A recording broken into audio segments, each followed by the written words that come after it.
Sudah. Sudah. Kejap sangat. Sekarang giliran Tuan Amba pula. Biar kita kumpulkan semuanya dulu. Boleh. Sekarang kemana pula? Ke sebelah, ke tabung rakyat. Mari.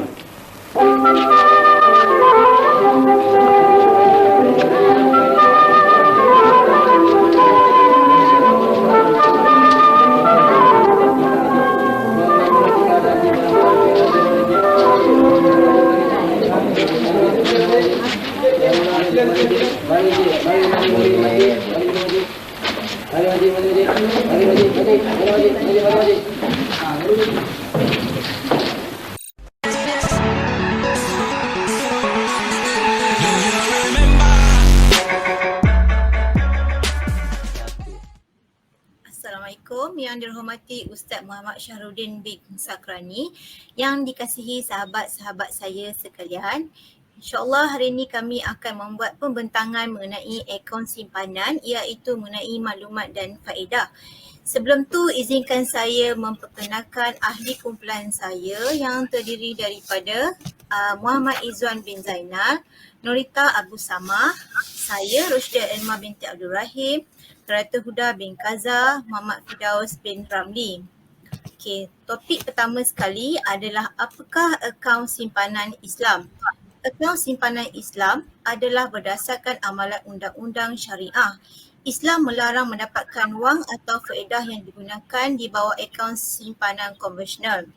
Dalam bank Islam terdapat 3 kategori iaitu akaun semasa, akaun simpanan dan juga akaun pelaburan. Apabila anda mendepositkan wang anda dalam simpanan konvensional, adalah kebiasaan untuk mengharapkan faedah yang kecil berdasarkan jumlah yang didepositkan. Sebaiknya, akaun simpanan Islam berfungsi pada perkongsian keuntungan dan bukannya faedah.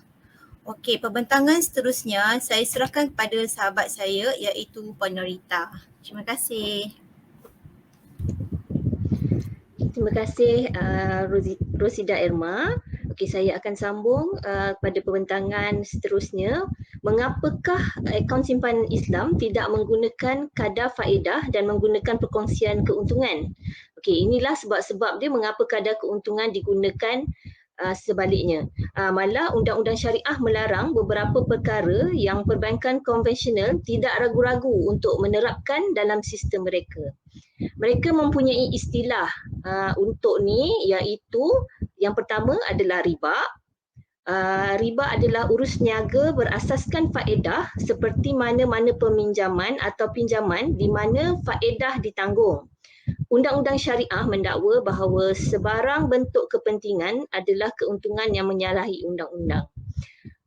Yang kedua, gharar dan juga maisir, iaitu transaksi yang melibatkan unsur ketidakpastian, peluang, rawak atau spekulasi. Undang-undang syariah menegaskan ketelusan penuh dalam urus niaga keuangan untuk mengelakkan tingkah laku penipuan.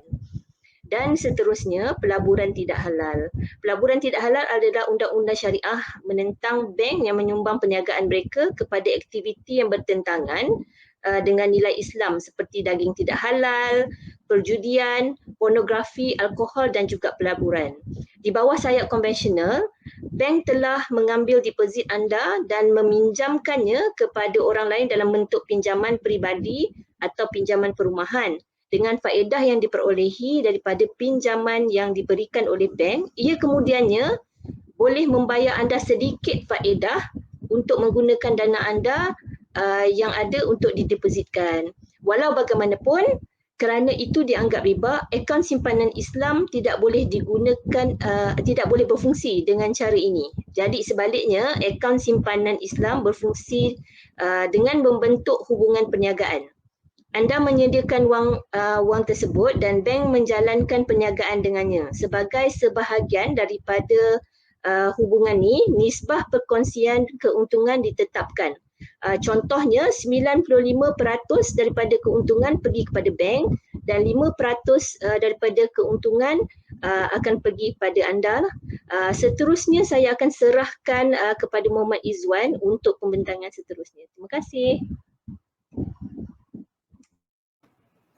Okey, Assalamualaikum Ustaz. Terima kasih kepada penerita. Saya akan sambung perbincangan berkaitan dengan ciri akaun simpanan Islam. Terdapat 3 pembahagian ciri akaun simpanan Islam. Yang pertama adalah deposit dan pengeluaran. Setiap deposit mesti disertakan dengan resit yang dikeluarkan oleh bank dan sebarang dokumen lain yang mungkin diminta oleh bank daripada pelanggan. Resit yang dikeluarkan oleh bank adalah sah hanya jika ia telah disahkan oleh mesin, iaitu mesin ATM ataupun CDM, atau diakui sah oleh pihak bank sendiri. Yang kedua adalah untung. Keuntungan akan dikira setiap bulan berdasarkan baki minimum akaun pada kadar yang ditentukan oleh bank. Yang kedua, baki minimum bulanan iaitu MMB times dengan EPR iaitu effective profit rate times dengan bilangan hari dibahagikan dengan 365 hari ataupun 365 hari. Okey, seterusnya pelanggan bersetuju bahawa bank mempunyai hak untuk menyemak semula kadar keuntungan iaitu EPR pada bila-bila masa. Yang ketiga adalah rebate ataupun ibrak. Pelanggan dengan ini bersetuju untuk memberikan rebate di bawah konsep ibrak tertakluk kepada kejadian tertentu termasuk tetapi tidak terhad kepada A.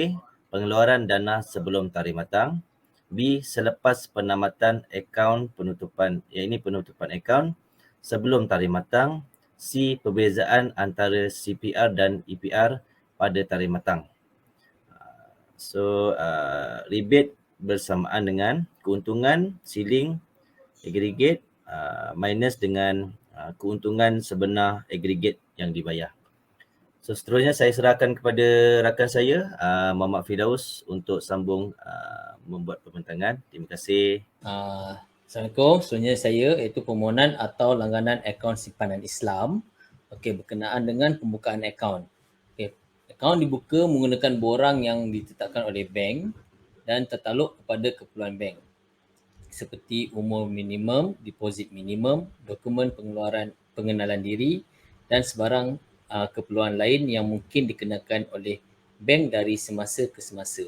Okey, berkenaan dengan pembukaan akaun ini, sekarang dengan ditetapkan oleh garis panduan oleh Bank Negara Malaysia, kebanyakan bank-bank di Malaysia ini akan menetapkan beberapa dokumen tambahan untuk pendeposit ataupun pelanggan untuk membuka akaun.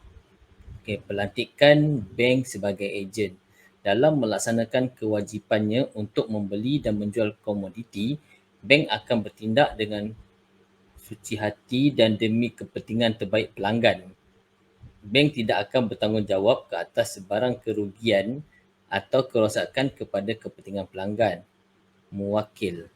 Melainkan kerugian atau kerosakan tersebut disebabkan oleh salah laku yang disengajakan oleh bank, kecuaian teruk, penipuan atau pelanggaran syarat tertentu. Okay, berkenaan dengan kerugian ni memang telah ditetapkan jika berlaku kerugian berdasarkan pasaran ekonomi, memang bank tidak akan bertanggungjawab kerana kerugian kerana konsep perkongsian. Tetapi jika kerugian itu adalah kerana kecuaian oleh pihak bank, pihak sistem atau sebagainya, bank kena bertanggungjawab dalam ganti rugi kepada pelanggan. Pelanggan bersetuju bahawa dengan mengekalkan akaun di bank, pelantikan bank sebagai ejen pelanggan akan dikekalkan dan hanya akan ditamatkan serentak dengan pembayaran kontrak tawaruk antara pelanggan dan bank. Ini berkenaan dengan jika pelanggan menutup akaun di bank, maka tiada lagi lah bank sebagai ejen simpanan. Seterusnya saya serahkan kepada sahabat saya, Khairatul Huda. Terima kasih saudara Firdaus atas penerangannya sebentar tadi. Saya akan menerangkan berkenaan dengan modus operandi atau proses akaun simpanan Islam. Bagi urus niaga tawaruk, Tawaruk ialah transaksi di mana satu pihak membeli beberapa barang secara kredit pada harga yang ditandakan dan menjualnya pada nilai yang lebih rendah untuk tujuan mendapatkan wang tunai, iaitu nilai spot barang tersebut. Tujuan urus niaga ini bukanlah untuk memiliki barang, tetapi untuk mendapatkan kecairan. Tawaruk juga akan berlaku setiap hari berdasarkan jumlah pada masa akhir, iaitu pada 11.59 malam. Harga jualan diperolehi seperti berikut. Harga jualan bersamaan dengan harga belian tambah untung siling.